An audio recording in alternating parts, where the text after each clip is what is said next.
الحمد لله الحمد لله وكفى وسلام على عباده الذين اصطفى خصوصا على سيد الرسل وخاتم الأنبياء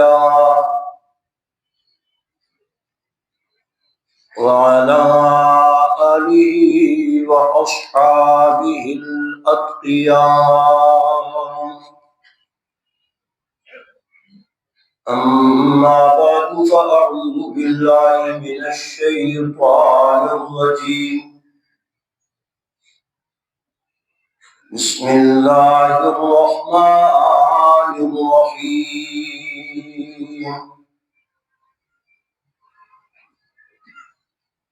وإذ قال لقمان لابنه وهو يعظه يا بني لا تشرك بالله إن الشرك لظلم عظيم. ووصينا الإنسان بوالديه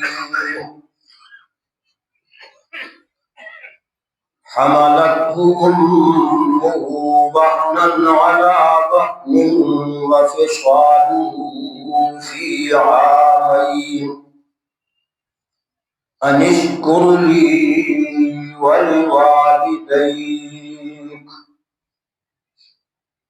إلي المصير.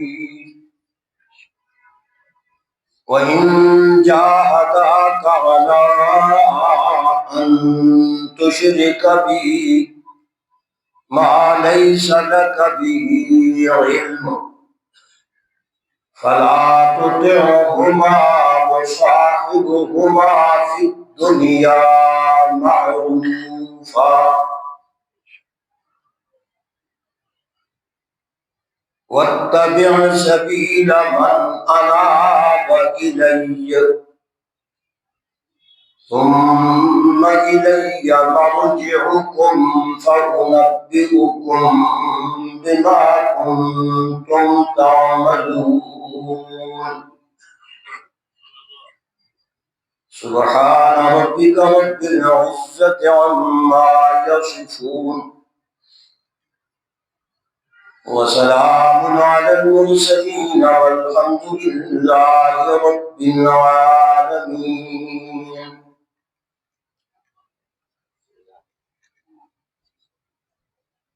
عن أبي هريرة رضي الله تعالى عنه قال قال رسول الله صلى الله عليه وسلم رغم أنفه قيل من يا رسول الله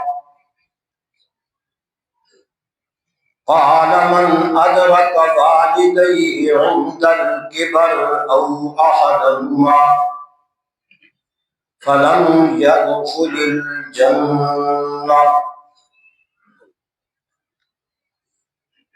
وقال رسول الله صلى الله عليه وسلم قال رجل يا رسول الله من أحق بحسن صحابتي قال أمك ثم أمك ثم أمك ثم أباك ثم أدناك فأدناك. وقال رسول الله صلى الله عليه وسلم رضا الرب في رضا الوالد وسخط الرب في سخط الوالد أو كما قال رسول الله صلى الله عليه وسلم. يا رب صل وسلم دائما أبدا على حبيبك خير الخلق كلهم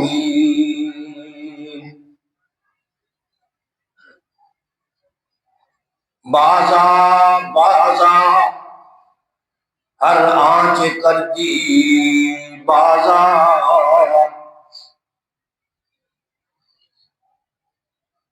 گر کافر و گبر و بت پرستی بازا، گر کافر و گبر و بت پرستی بازا، این درگاہ ماں درگاہ نومیدی نیست، صد بار گر توبہ شکستی بازا،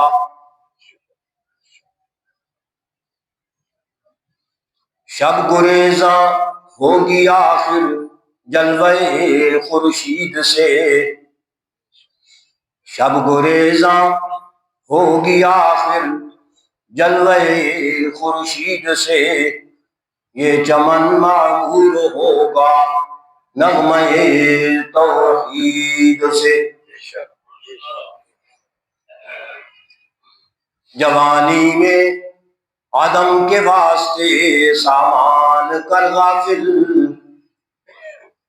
جوانی میں عدم کے واسطے سامان کر غافل، مسافر شب کو اٹھتے ہیں جو جانا دور ہوتا ہے۔ واجب الاحترام بزرگوں، بھائیوں، دوستوں، گزشتہ جمعہ کے آخر میں آپ کو یاد ہوگا کہ میں نے ایک بات عرض کی تھی بڑے مختصر طور پر، وقت کی کمی کی وجہ سے میں اس بات کو تفصیل سے بیان نہ کر سکا۔ اسی بات کو آگے چلاتے ہوئے میں نے یہ جو آیات مبارکہ پڑھی ہیں ان کا تعلق بھی اسی مضمون کے ساتھ ہے۔ سیدنا حضرت لقمان رحمت اللہ علیہ، ان کے بارے میں بہت ساری تفاسیر میں یہ لکھا ہے کہ یہ بہت اللہ تعالیٰ کے ولی، نیک اور بزرگ انسان تھے۔ اللہ نے ان کو حکمت سے وافر مقدار میں حصہ عطا فرمایا تھا، دین کی بڑی سمجھ عطا فرمائی تھی۔ گو نبی نہیں تھے، تحقیقی بات یہی ہے، لیکن اللہ کے ولی تھے اور بے مثال اللہ نے ان کو حکمت سے نوازا تھا۔ اللہ نے اسی واسطے ان کا تذکرہ اپنے قرآن پاک میں اس سورت کا نام ہی سورہ لقمان۔ آخر اللہ کو ان کی کوئی بات، کوئی عمل پسند آیا تو اللہ نے اپنے قرآن کے اندر اس نام سے سورت مبارکہ نازل فرما دی۔ تو میں نے عرض کیا تھا کہ جس طرح انسان اپنی عزت اور ذات کے بارے میں دوئی پسند نہیں کرتا، اپنی بیوی کے بارے میں، اپنے باپ کے بارے میں، یہی بات عرض کی تھی کہ باقی سارے رشتے انسان بڑی فراوانی کے ساتھ، بڑی خوشی کے ساتھ، بڑے ناز نخرے کے ساتھ انسان ان رشتوں کا ذکر کرتا ہے کہ میرے بھائی اتنے ہیں، میرے بہنیں اتنی ہیں، میرے رشتہ دار اتنے اتنے ہیں اور اتنے اتنے عہدے پر فائز ہیں، اور ایسے ہے ویسا ہے۔ ہر انسان بڑے فخر کے ساتھ سارے رشتوں کا ذکر کرتا ہے، مگر ایک باپ کا تذکرہ جب آتا ہے تو وہاں انسان عزت کے مارے بالکل خاموش ہو جاتا ہے جب اس سے پوچھا جاتا ہے کہ تیرے باپ کتنے ہیں۔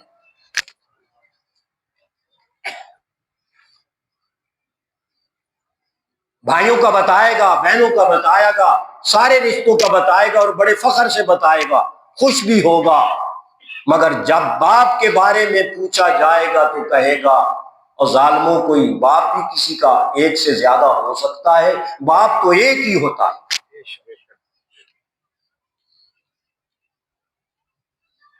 تو اللہ تبارک و تعالی نے یہی انداز قرآن پاک میں سیدنا لقمان علیہ السلام بھی کہہ سکتے ہیں اور رحمت اللہ علیہ بھی کہہ سکتے ہیں، انہوں نے ذکر فرمایا اپنے پیارے بیٹے حضرت لقمان نے یہ فرمایا اپنے پیارے بیٹے کو، یا بنی لا تشرک باللہ،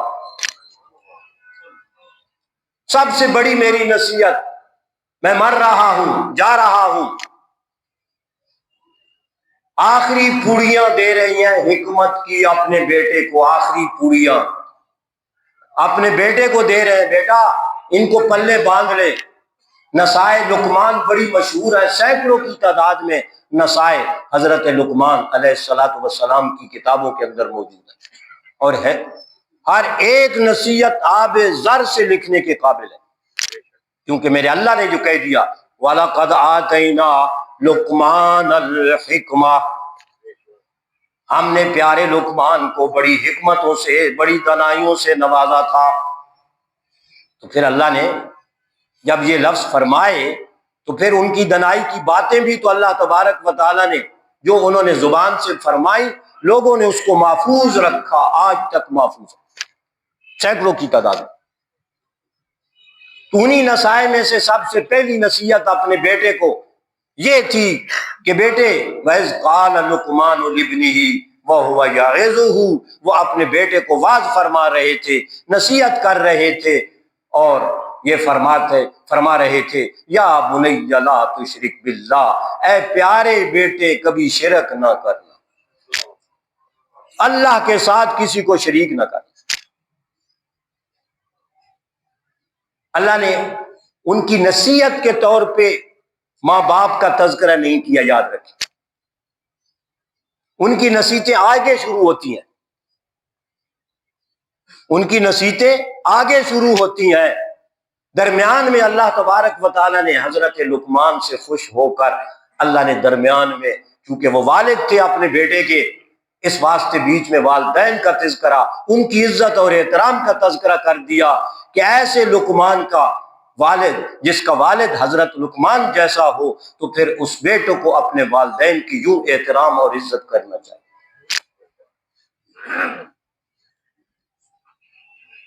تو فرمایا وَوَصَّيْنَا الْإِنسَانَ، ہم نے وصیت کی انسان کو، تاکیدی حکم دے دیا ہم نے انسان کو، وَوَصَّيْنَا الْإِنسَانَ بِوَالِدَيْهِ، کہ اپنے والدین کے ساتھ حسن سلوک کر۔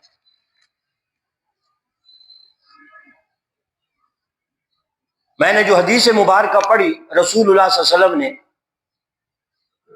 یہ فرمایا، جب ایک صحابی نے آپ سے عرض کیا کہ اللہ کے نبی، من احق بحسن صحابتی، من احق بحسن صحابتی، میری دوستی اور میرے پیار اور محبت سب سے زیادہ کون لائق ہے اس پیار اور محبت کا اور صحبت کا؟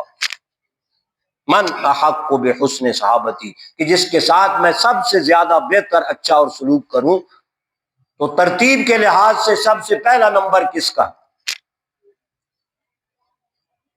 تو رسول اللہ صلی اللہ علیہ وسلم نے جواب کے اندر فرمایا امکا ثم امکا ثم امکا، رسول اللہ صلی اللہ علیہ وسلم نے فرمایا سب سے زیادہ حسن اخلاق کا ثبوت اگر تجھے دینا چاہیے تو سب سے پہلے اپنی ماں کے ساتھ، اس حسن سلوک کا سب سے پہلا نمبر تیرے باپ کا ہے اور تیری ماں کا ہے۔ ماں کا اس لیے ذکر کیا، دونوں کا اس لحاظ سے بڑا درجہ ہے اور مقام ہے، باپ کا اپنی جگہ پر، ماں کا اپنی جگہ پر، قرآن نے یہاں وجہ بھی ذکر فرما دی ہے، فرمایا امکا ثم امکا ثم امکا، آپ کی امی کا بہت زیادہ آپ پر حق ہے، پھر فرمایا آپ کی امی کا، پھر فرمایا آپ کی امی کا، چوتھے نمبر پہ فرمایا ثم اباکا، پھر تیرے باپ کا،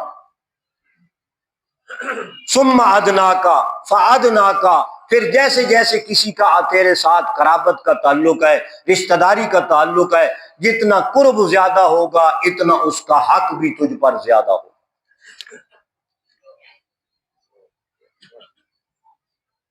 آج ہمارا معاشرہ گند سے بھرا پڑا ہے، حقوق العباد کی تو بالکل ہم نے جناب ورقہ ہی پھاڑ دیا ہے۔ حالانکہ شرک، کفر اور عقیدے کے بعد سب سے زیادہ قیامت والے دن جو پوچھ ہوگی وہ حقوق العباد کے بارے میں ہوگی۔ یہ قرآن کی ترتیب ہے، میں اپنی طرف سے نہیں کہہ رہا۔ وبالوالدین احسانا آگے قرآن پاک نے ذکر کیا،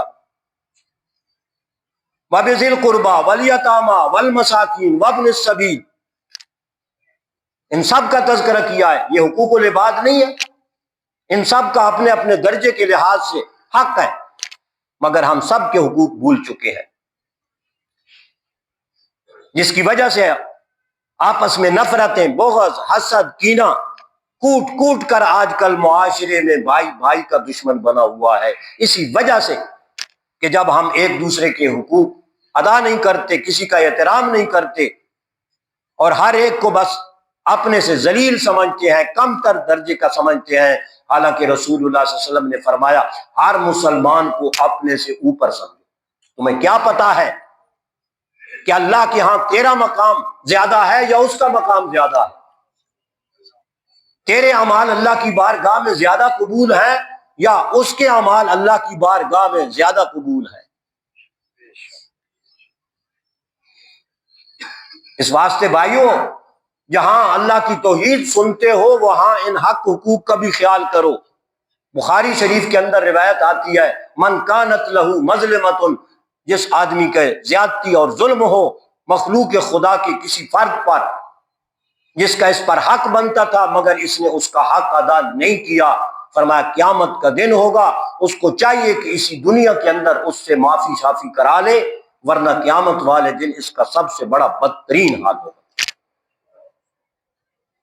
فَلْيَتَحَلَّلْهُ مِنْهُ الْيَوْمَ، آج حلال کرا لے، آج معافی مانگ لے اس سے جس کا حق مارا ہے،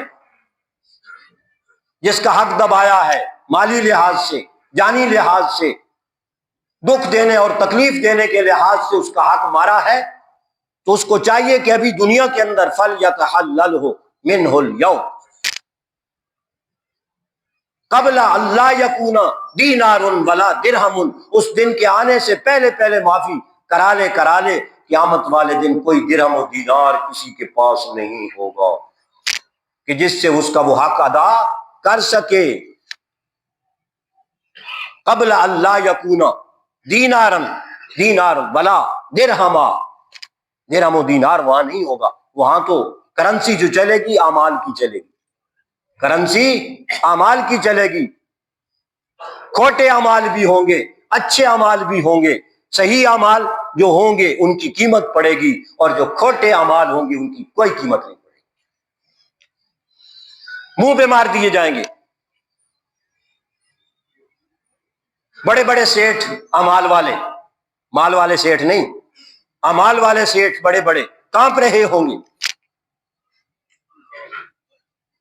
انبیاء علیہ السلام تک جن کی زندگیاں معصوم ہیں بالاتفاق، کوئی گناہ غلطی ان کے وجود پر ایک ذرے کے برابر نہیں ہے۔ حدیث میں آتا ہے کہ وہ بھی کانپ رہے ہوں حساب و کتاب سے پہلے، اور یہ الفاظ بخاری مسلم میں موجود ہیں۔ ہر نبی اپنی زبان پہ یہ کلمات کہے گا، رب نفسی رب نفسی رب نفسی، اے میرے پروردگار مجھے بچانا، ہائے میرے نفس کا کیا بنے گا۔ ذرا ہم اپنے بارے میں خیال کریں کہ ہم کس کیٹیگری میں جائیں گے۔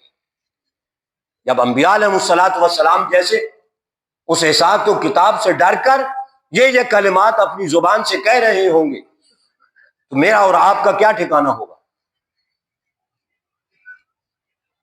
زبان اتنی لمبی ہو جائے گی، حدیث مبارکہ پر یہ بیان کر رہا ہوں، گپ مارنے کا کبھی بھی ہمارا الحمدللہ خیال نہیں ہے، زبان مارے داشت کے اندر سے نکل کر گھٹنے تک پہنچ جائے گی۔ پانی کے آنسو نہیں بہائے گا، خون کے آنسو بہائے گا، خون کے آنسو۔ یہ ڈرانے والی باتیں تو ہم سنتے نہیں، عادت ہو گئی ہے فضیلت والی باتوں کی سننے۔ فضیلت کی باتیں اپنی جگہ پر، لیکن اللہ کے خوف، اللہ کے عذاب، دہشت قیامت کے دن کی اور حساب و کتاب کا، اس کا بھی تذکرہ ساتھ ساتھ پڑھنا چاہیے، سننا چاہیے، سنانے والوں کو سنانا چاہیے۔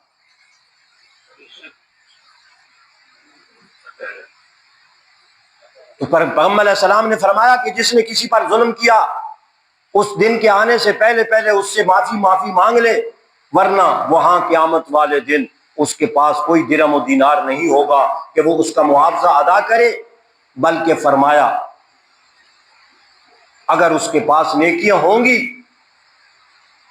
اور اس کے پاس اور کوئی چیز نہیں ہوگی تو اس کی نیکیاں ان صاحب حقوق کو دے دی جائیں گی۔ اوخذ من حسناتہ، اوخذ من حسناتہ، اس کی حسنات سے اس سے لے لی جائیں گی اور وہ ان کو دے دی جائیں گی جو صاحب حق۔ اور اگر نیکیاں دے دے کر ختم ہو گئیں، اتنی نیکیاں اس کے پاس چلی گئیں، اس کا حق دینا تھا، اتنی نیکیاں اس کے پاس چلی گئیں، اتنی نیکیاں اس کے پاس چلی گئیں، اور ابھی تک لوگوں کے حقوق اس کے ذمے بقایا ہے، تو فرمایا اوخذ من سیئاتہ، پھر ان لوگوں کی برائیاں اس کے گلے پہ پڑ جائیں گی، کیونکہ اور چیز تو ہے کوئی نہیں معاوضے اور بدلے میں، یہ نیکیاں ہیں۔ اوخذ من سیئاتہم، ان کی برائیوں سے لے کر اس کے کھاتے میں ڈال دی جائے گی، ان کی سزا بھی یہی بھگتے گا۔ میں نے گزشتہ سے شاید پیوستہ جمعہ وہ آیت مبارکہ سورہ عنکبوت کی میں نے پڑھی تھی، وَلَيَحْمِلُنَّ أَثْقَالَهُمْ وَأَثْقَالًا مَعَ أَثْقَالِهِمْ، اپنا بوجھ بھی اٹھائیں گے اور لوگوں کے گناہوں کا بوجھ بھی اس طرح اٹھائیں گے۔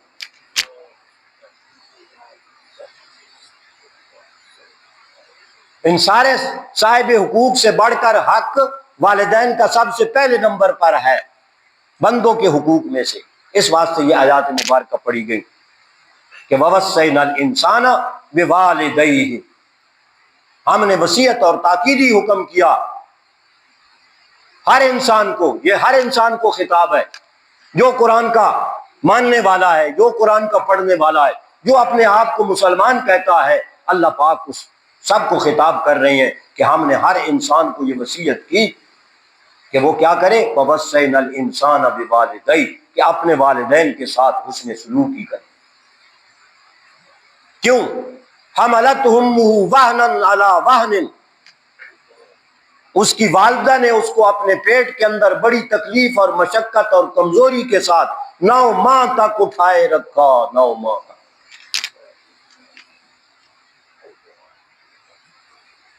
سورہ احقاف میں فرمایا وَحَمْلُهُ وَفِصَالُهُ 30 شَهْرًا، وَحَمْلُهُ وَفِصَالُهُ 30 شَهْرًا، صرف یہ 9 ماہ ماں کے پیٹ میں اٹھانا نہیں ہے، اس کا اپنے ہاتھوں پہ اٹھانا بھی 2 سال تک ہوتا ہے۔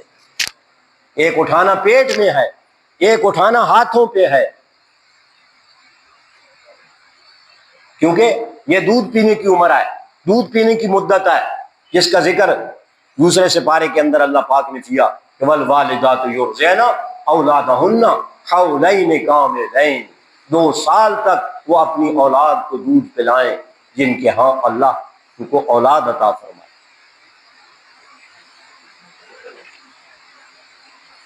اور حمل کی سب سے کم مدت 6 ماہ کی ہے، 6 ماہ کی کم سے کم مدت حمل ہے۔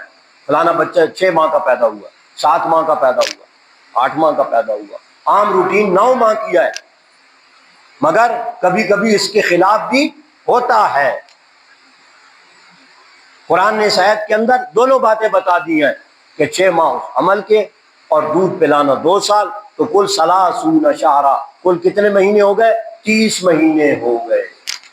اس ماں کی محنت ہے اس بچے کی تربیت کے اندر، اس کو پالنے کے اندر۔ تو سمی کا پھر حق بھی اللہ نے ڈبل، کیونکہ اس کے 3 تکلیفیں تھیں، ایک حمل اٹھانا، ایک اس کو جننا، ایک پھر 2 سال تک دودھ پلانا۔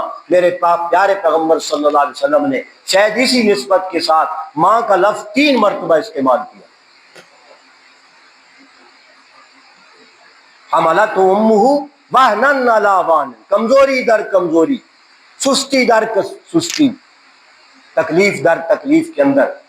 سورہ احقاف کے اندر کرہن کا لفظ استعمال کیا جو کراہت سے ہے، ہے؟ کرا کرا کر، تکلیف اٹھا اٹھا کر، مشقت اٹھا اٹھا کر اس نے اتنی محنت کے ساتھ اپنے اس بیٹے کو پالا. جب یہ بڑا ہوا، حتی اذا بلغ اشدہ وبلغ 40 سنہ، اب اچھا خاصا ہٹا کٹا بن گیا. اب یہ ماں کو گالیاں دیتا ہے، بس ظالم، ماں کی بےزتی کرتا ہے، اونچا بولتا ہے. لا تنہرہما، ان کو جھڑکو بھی نہیں. لا تقل لہما اف، اور ذرا برابر بھی اف بھی نہ کرو ان کو.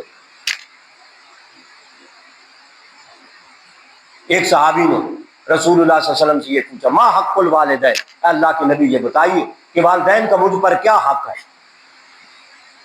جواب سنیے ذرا کان کھول کر. آپ فرمایا، ہما، وہ دونوں تیرے لیے یا دوزخ ہیں یا تیرے لیے جنت ہے.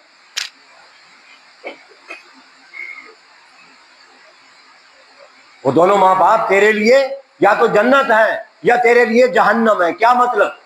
کہ اگر تو ان کی خدمت کرے گا، حسن سلوک کرے گا، تو تیرے لیے جنت کے سارے دروازے کھلے ہیں، اور اگر تو ان کی نافرمانی کرے گا، بغاوت کرے گا، تو پھر جہنم کے دروازے بھی تیرے لیے کھلے ہیں. چن لے، انتخاب کر لے اپنا، کدھر جانا چاہتا ہے.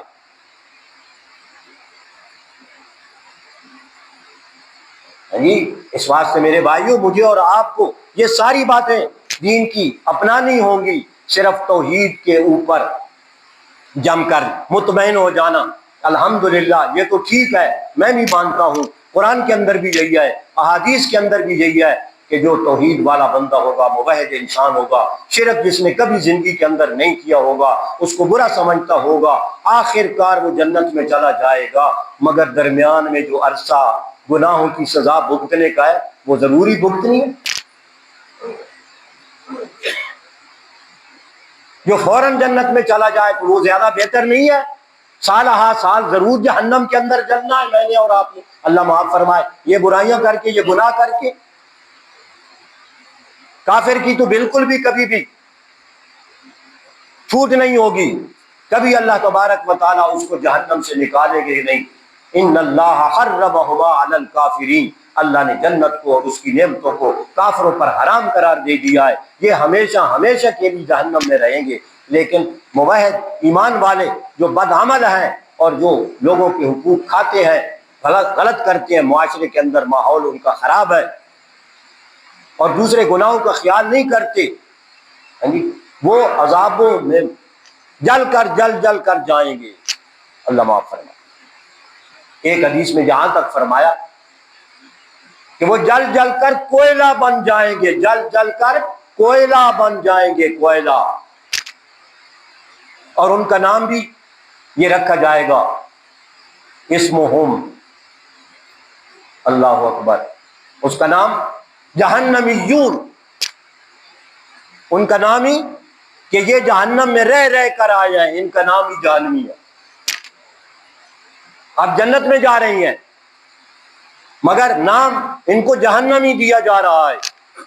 یہ بھی اللہ کی رحمت کی طرف اشارہ ہے کہ اتنے عرصہ جلنے کے بعد پھر اللہ تعالیٰ نے ان کو جنت میں بھیج دیا. یہ اللہ کی رحمت کو کھینچنے والے الفاظ ہیں کہ میرا رب اتنا رحیم اور کریم ہے کہ ان کے گناہوں کی سزا ان کو دے کر پھر اللہ تعالیٰ ان کو جنت میں داخل کرے گا، اور اسلام کے ساتھ. اس لیے میرے بھائیوں، قرآن پاک میں جہاں کوئی تقسیم نہیں کی قرآن نے کہ اس گناہ کی وجہ سے فلاں جہنم ملے گی اور اس گناہ کی وجہ سے فلاں جہنم ملے گی. اللہ نے مطلقاً کیا کہ جو اللہ کا نافرمان ہے، کسی بھی لحاظ سے شرک کفر کرنے والے کے علاوہ جتنے گناہوں کا ذکر کیا ہے، ان سب کے بارے میں عذابوں کا ذکر عام ہے.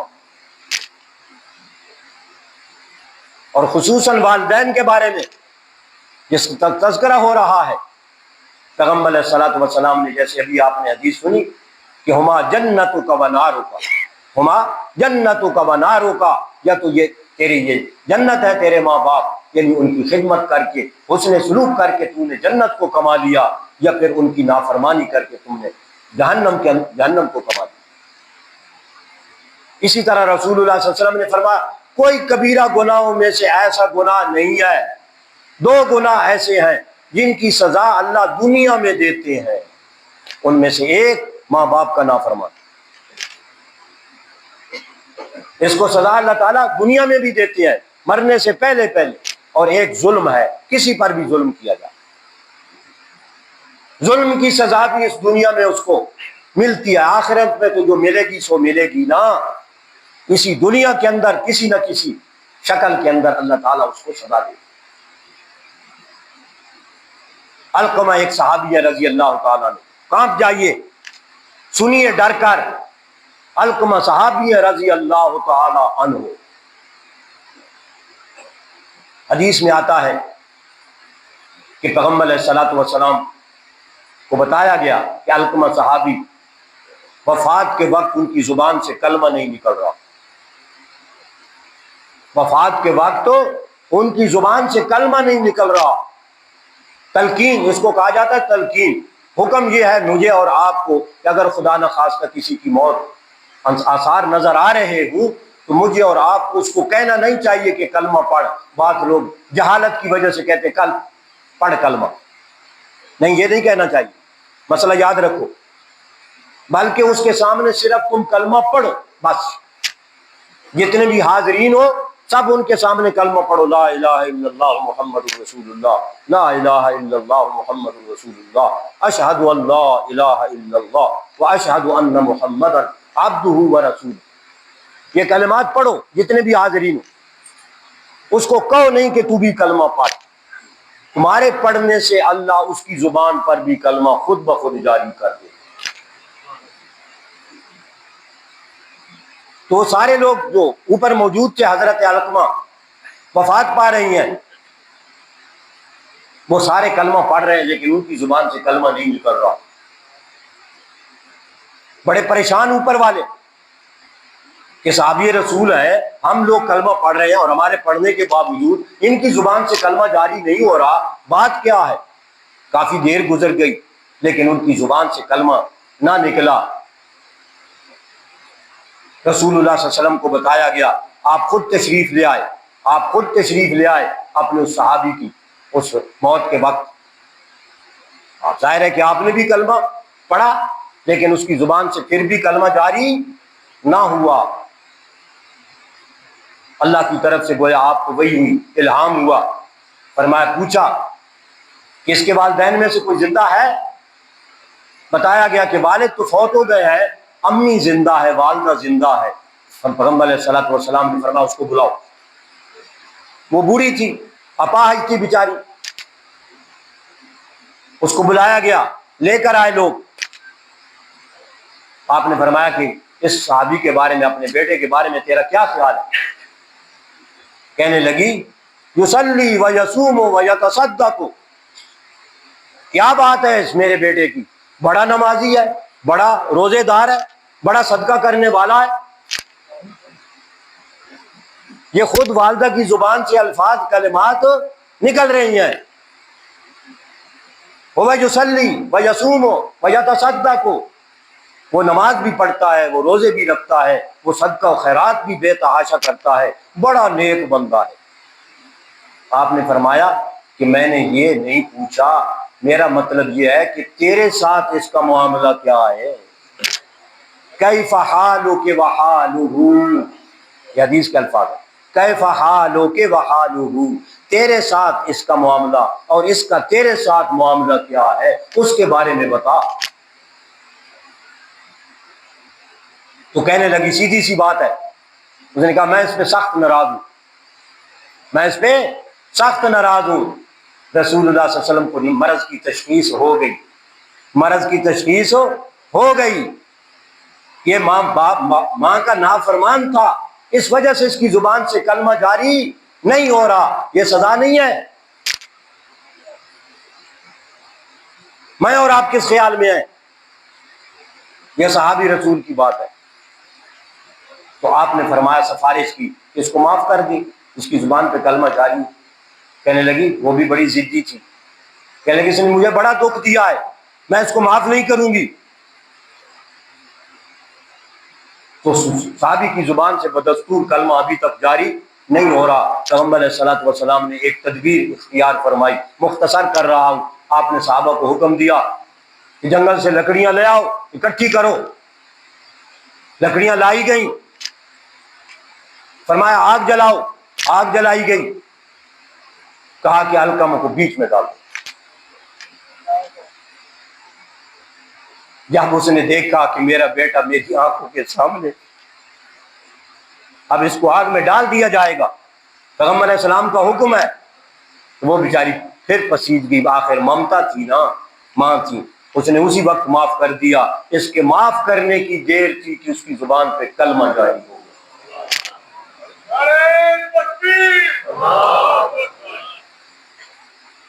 یہ ہے میرے بھائیوں اسلام کے اندر ماں کا احترام، باپ کا احترام۔ وَصَّيْنَا الْإِنسَانَ بِوَالِدَيْهِ حَمَلَتْهُ أُمُّهُ وَهْنًا عَلَىٰ وَهْنٍ وَفِصَالُهُ فِي عَامَيْنِ أَنِ اشْكُرْ لِي وَلِوَالِدَيْكَ۔ تو اللہ کا بھی شکر ادا کر جس نے تجھے پیدا کیا، جو تیرا خالق اور مالک ہے، اور ظاہری اسباب کے ساتھ یہ ماں باپ بھی تیری پیدائش کا ذریعہ ہے۔ وَلِوَالِدَيْكَ، اپنے والدین کا بھی شکریہ ادا کر، ان کے ساتھ بھی اس نے سنیا۔ ہاں ایک بات یہ ہے، وہ توحید کی بھی بات ساتھ ساتھ، ہمارا پیٹ نہیں بھرتا جب تک ہم توحید کی ساتھ بات نہ کریں۔ فرمایا وَإِن جَاهَدَاكَ، جس ماں باپ کا اتنا بڑا احترام ہے، اگر یہی ماں باپ تجھے مجبور کریں اس بات پر، وَإِن جَاهَدَاكَ عَلَىٰ أَن تُشْرِكَ بِي مَا لَيْسَ لَكَ بِهِ عِلْمٌ فَلَا تُطِعْهُمَا، اگر وہ تجھے مجبور کریں کہ شرک کر، فلانی مزار اور قبر پہ مجھے لے جا، وہاں تو بھی سجدہ کر، مجھے بھی سجدہ کرا کے لیا، باپ ہو ماں ہو، ہرگز ہرگز ان کی یہ بات نہیں ماننی۔ فلا تطعهما، ان کا درجہ عزت اپنی جگہ پر، مگر اللہ کے احترام اور عزت سے دوسرے نمبر پر۔ لا طاعت لمخلوق فی معصیت الخالق، جس میں اس خالق کی نافرمانی لازم آ رہی ہو، اس میں ماں باپ کا یا کسی کا بھی کوئی اطاعت نہیں کرنی، انکار کرنا ہے۔ اب مزید وقت ہوتا تو میں آپ کو اور بات بتاتا، ایک اور صحابی رضی اللہ تعالی عنہ کا واقعہ، لیکن وقت ختم ہو چکا ہے۔ اللہ تبارک و تعالی مجھے اور آپ کو قرآن و سنت کے مطابق صحیح طرح عمل کرنے کی